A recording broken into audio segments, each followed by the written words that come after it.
On n'a jamais vu autant de mesures pour restreindre nos libertés. Cette année, c'est hallucinant quand même. Entre le confinement et même là, depuis hier, à Paris, on doit mettre notre nom et notre numéro quand on va dans un restaurant. Oui, c'est ça, C'est quand même incroyable. vraiment. C'est du fichage. Absolument, c'est du fichage, hein, véritablement. Mais c'est également la même chose pour prendre l'avion. D'ailleurs, dans le Daily Mail a publié un article ce matin. Ouais, aujourd'hui. Exactement, c'était expliquant que désormais, il faudra un passeport vaccin pour prendre l'avion. Alors, Tony Blair, lui, ancien Premier ministre anglais, alors là, c'est tout à fait extraordinaire, il demande, donc, bien entendu, le gouvernement mondial, mais surtout, il demande un passeport global. Donc, c'est-à-dire que dans votre carte d'identité, en fait, vous aurez votre identité et surtout vos vaccins. Et l'idée de base, c'est ce qu'a déclaré le ministre des Transports allemand, comme le ministre des Transports anglais, vous le retrouvez dans tout ça. Vous ne pourrez pas prendre un avion ou un TGV, par exemple, si vous n'avez pas votre passeport avec les vaccins. Voilà. Et tout ça fonctionne, donc a été organisé de manière très nette, avec M. Gates, mais il n'y a pas que lui. On en vient à Bill Gates. Voilà, et ça, je l'avais annoncé.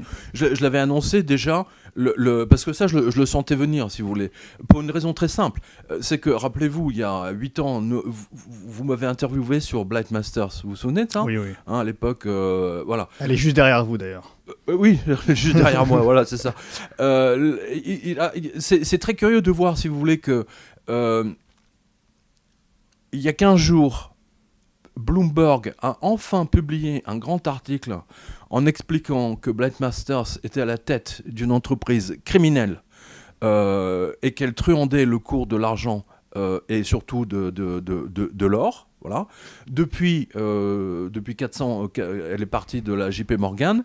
Et devinez où on la retrouve ? Dans un organisme qui s'appelle ID 2020, qui est en fait un organisme qui est international, bien sûr, qui veut donner une carte d'identité universelle à toute la population mondiale, dans laquelle vous aurez votre vaccin, bien entendu, votre passeport, et à terme, bien entendu, votre carte de crédit. Et je ferme le tiroir avec l'article du Daily Mail de ce matin. Et je l'ai déjà dit plein de fois depuis le mois de mars, vous ne pourrez pas prendre un avion, ni un TGV, sans que vous ayez été vacciné. Et franchement, ce vaccin me fait véritablement très très peur. Le 12 avril 2020, lundi de Pâques, Bill Gates déclarait dans une interview dans l'émission allemande Tagesthemen : « Finalement, nous administrerons le vaccin à 7 milliards de personnes. » Ce qui veut dire en clair que chaque être humain devra recevoir une identité numérique. Donc en fait, vous avez compris.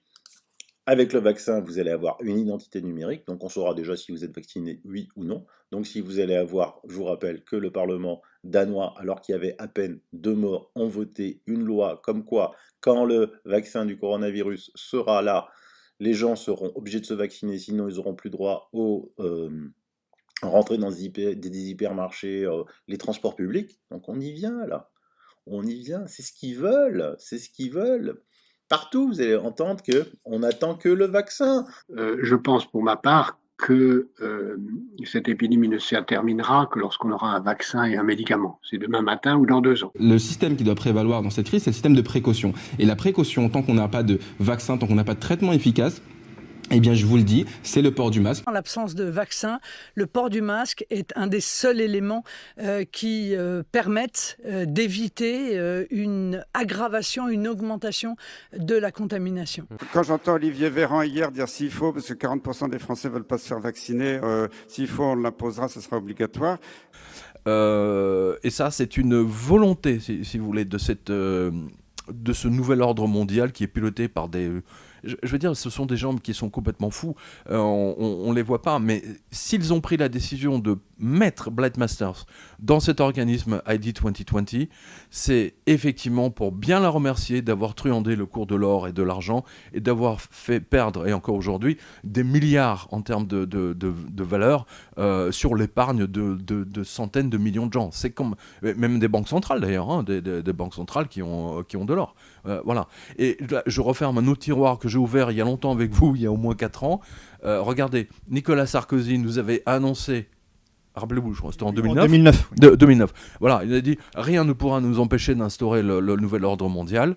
Qui a vendu l'or de la France alors que les Américains n'ont pas vendu un seul gramme. C'était, en plus, c'était pour sauver le cul du dollar. C'était pour sauver le dollar américain. Sarkozy est un traître, là on le voit, et c'est un des grands partisans, effectivement, de ce nouvel ordre mondial. On ira ensemble vers ce nouvel ordre mondial. Et personne, je dis bien, personne ne pourra s'y opposer. Car à travers le monde, les forces au service du changement sont considérablement plus fortes que les conservatismes et les immobilismes. Je veux dire, ils savaient ce qui allait se passer, parce que là, on est en plein dedans, littéralement. Voilà. Et d'ailleurs, vous remarquerez que ça correspond effectivement aussi avec la disparition de l'argent liquide. Hein. Voilà, là, on a tous les éléments, toutes les interviews qu'on a fait ensemble depuis 8 ans. Aujourd'hui, vous voyez tout ça à l'œuvre. Et aujourd'hui, avec cette crise du coronavirus, on voit à qui ça profite. Les multinationales font des bénéfices, et ceux qui perdent, ce sont les TPE, les petites et moyennes entreprises. Et exactement. Vous savez, hier, je suis passé en taxi sur la rue de Rivoli à Paris. Alors, pour ceux qui nous regardent en province, la rue de Rivoli, c'est celle qui longe... Qui est piétonnisée. Voilà, qui part de la Bastille, qui va jusqu'à la place de la Concorde, et qui longe le Louvre, hein, bien entendu, le Conseil constitutionnel, etc. Enfin, c'est vraiment l'artère principale de Paris. Extraordinairement touristique, bien entendu, à cause du Louvre. Écoutez, je n'ai jamais vu autant de magasins fermés, abandonnés, à louer. Et rappelez-vous, il y a 5-6 ans, je vous parlais déjà de cette vague qui est arrivée, qui s'était manifestée en province d'abord, avec tous les magasins, les boutiques fermées à louer et ainsi de suite. Et aujourd'hui, la capitale est littéralement détruite. Et effectivement, c'est de la destruction. Et là, je me permets de vous rappeler une note de Goldman Sachs. Je ne sais pas si c'est avec vous que j'en ai parlé ou avec Agence Info Libre. Je crois que c'était avec Agence Info Libre. Il y a longtemps déjà, hein, parce que je l'avais vu passer en 2009-2010. Goldman Sachs se plaignait de l'Italie. Et il se plaignait du fait que les multinationales américaines ne pouvaient pas s'installer véritablement en Italie parce que toutes les entreprises étaient des entreprises familiales. Je sais pas, par exemple, vous allez à Venise, tous les hôtels, les restaurants, les trattoria, etc. Tout ça, il y a la famille, le papa, la maman, la cousine, la belle-sœur. Vous voyez, tout ça, c'est familial. Eh bien, tout ça va à la destruction, aussi bien en France, en Espagne, en Italie, etc. Et ça va être racheté par des multinationales américaines qui aujourd'hui profitent de la planche à billets américaine, des boîtes comme Cerberus. Regardez, Cerberus d'ailleurs, qui est une entité vautour, hein, c'est une spécialisée dans les achats c'est une hyène, hein, véritablement. Voilà, en fait, ils ont mis le revolver sur la tempe à HSBC France, hein, tout le réseau bancaire de HSBC, pour les racheter. Ils disent, nous, on veut bien racheter ça à 1 euro, mais à condition que vous nous filiez 500 millions pour qu'on le rachète à 1 euro. Ouais, voilà. Vous voyez un petit peu, voilà. Là, vous voyez, si vous voulez, le vautour américain en action. Et ils vont tout rafler. Tout le reste sera mort, littéralement. Je pense que vous me disiez tout à l'heure en antenne, il y aura 30 000 cafés qui vont disparaître d'ici la fin de l'année. C'est triste, c'est extraordinairement triste parce que là, le nombre de gens au chômage, et je peux vous dire qu'à un moment donné, la France ne pourra plus payer les indemnités chômage.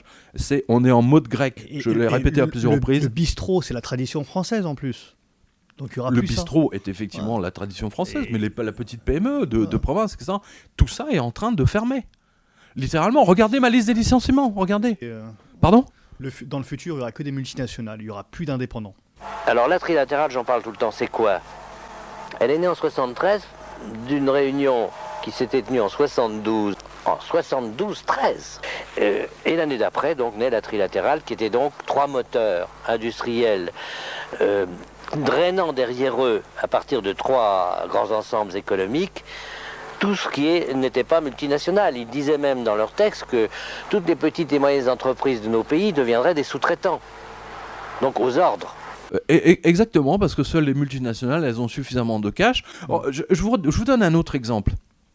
Les lois européennes vous interdisent de sauver, par exemple, on en a des milliers d'exemples, des entreprises françaises qui font faillite. Exemple, l'imprimerie Arjoblink, celle qui imprimait les cartes grises, les billets, etc. On n'a pas pu la sauver. L'État français avait interdiction de le sauver, puisque ce sont les lois européennes. Désormais, en vertu de l'article 63, toutes les restrictions aux mouvements de capitaux entre les États membres et entre les États membres et les pays tiers sont interdites.